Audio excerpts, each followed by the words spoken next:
Well, joining me now is geologist and author Professor Ian Plimer. Professor, thank you for your time. Now, US President Donald Trump has told American trade officials to negotiate critical minerals agreements with Australia and other trading partners to address the threatened impairment of national security. Now, this endorsement comes days after the Albanese government made three minerals that are essential to modern warfare their top priority in the $1.2 billion strategic reserve. Ian, this plan will reportedly safeguard US weapon making against Chinese trade restrictions. But can you explain why it's so important? Well, we survive on minerals. If we don't have cement, which is cooked up limestone, if we don't have steel, if we don't have plastics, if we don't have fertilizers for food, and if we don't have energy, we don't have society. We don't have the modern society. So minerals are absolutely vital for the modern society. However, not every country is blessed with all the minerals we need. And this is why the US, for many years, had a strategic stockpile of minerals that they don't produce. Minerals like nickel, minerals like cobalt, minerals like vanadium, the platinum group elements, and chromium. And these were needed to keep an industrial society running, and they were needed for the military. Now, the US doesn't have some minerals. It needs to have a strong military presence. One of them they need is rare earth elements. They do have a rare earth element in a mine, which is being resurrected, but they don't have the technology for converting rock into the rare earth element metals. In Australia, we have that technology. We actually have a very, very skilled workforce in the mining industry, which is worldwide, but we are probably better than almost any other country. We have the skills, the US wants them, and the US wants to close off the fundamental commodities that you need to conduct a war. And these are elements like the rare earth elements, tungsten, vanadium, chromium, molybdenum, rhenium. And so the US is trying to secure these worldwide to make sure that those in the more despotic parts of the world, the despotic countries, actually are starved of mineral commodities to be able to run a war. Now, it's quite ironical that the president is talking to Australia because we have an anti-mining government. You've only got to look at what happened to the Blaney gold mine. We have a government that's blown out the bureaucracy to the point where for an iron ore mine recently in Western Australia, we needed 4,950 approvals to build an iron ore mine in an iron ore mining district. Now, that's just madness. In this country, you need 11 approvals. And in this country, we have cheap energy. In Australia, we have created an environment where we have very, very expensive energy. So the president is talking to a country that is killing off its mining industry, and the president is trying to secure resources which are very, very hard to secure from other countries. It can only be short term. So I fear for the future of the Australian mining industry. Once we lose it, it's lost forever.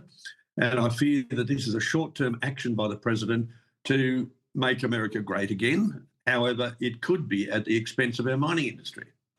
Well, that would be a real shame because not only do we need it for energy, we need it for our national security, and we need to help keep our strongest military ally as strong as possible, don't we? Look, let's talk about BHP and Rio Tinto, which have moved to strengthen ties in iron ore. The world's leading miners will be extracting up to 200 million tonnes of iron ore in Western Australia. It comes as iron ore insiders brace for China to try to assert more market power in 2026.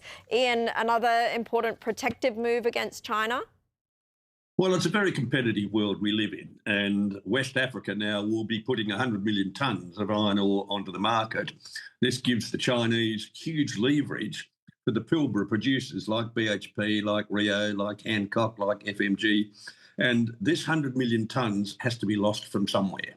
So if you can amalgamate two adjacent operations and create large tonnages of much cheaper iron ore, that puts the Chinese under strain. So this is responding to the market, which is ever changing. Now, the Chinese currently dominate the world steel market, but that won't last for long. We send them coal to be able to make the coke, to be able to make the steel. We send them iron ore to be able to mix with the coke to make the steel. And Chinese steel is used all over the world. But there are many countries now with cheap energy, like this country I'm in, that are now saying, well, wait a minute, we have cheap energy. We might not have coking coal, and we might not have huge quantities of iron ore, but we can make steel cheaper than China can. So there are competitors arising all around the world. And what BHP and Rio are doing is cutting costs, trying to compete on the market to make sure that 100 million tonnes of extra iron ore coming from West Africa doesn't push them out of the market. It doesn't allow the Brazilians to get a greater share of the market. So it's a very sensible thing to do, to try to produce the cheapest ore possible. China has got very cheap energy, thanks to Australia and many other countries like Indonesia. And China is quite happy to burn coal. And China is very much aware that over the last 100 years, the proportion of fossil fuels that we've been burning hasn't changed. It's still very, very high. More than 80% of our energy globally is still from fossil fuels.